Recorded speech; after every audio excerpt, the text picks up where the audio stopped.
Je suis le sous-lieutenant Jean-Baptiste Ikoko et né en avril 1944. J'ai fait mes études primaires à Makua, puis à Owando.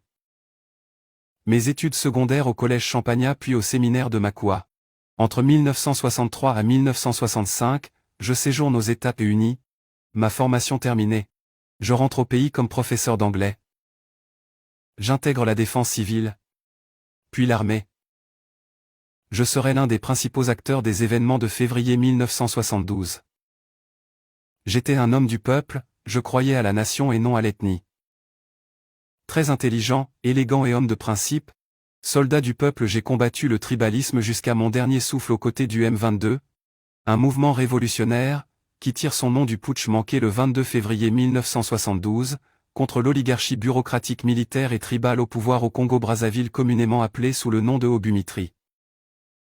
Après l'échec de notre action du 22 février 1972, tendant à renverser le pouvoir, mes compagnons Ange-Édouard Diawara, leader du mouvement, Jean-Claude Bakekolo et Jean-Pierre Oluka et moi se réfugient dans la campagne au sud de Brazzaville dans le Poul, plus précisément dans la forêt de Goma-Tsetse. Avec la publication du texte autocritique du M22, nous avons créé depuis le maquis ouvert à Goma-Tsetse, un mouvement nommé M22, visant à consolider et à concrétiser la ligne de contestation et de rupture avec le réformisme soldé par l'échec du putsch du 22 février 1972. Malheureusement, nous avons été livrés par Kinshasa et assassinés à Brazzaville et non dans la forêt. Mais tellement que c'était un pouvoir basé dans le mensonge. Vers 5 heures du matin, l'heure à laquelle commençaient les émissions de Radio Congo, celle aussi démarrait par la musique militaire. Pour le climat de l'époque, cela était annonciateur d'un grand événement généralement funeste. Il sera donc annoncé dans les langues de la radio le gros mensonge.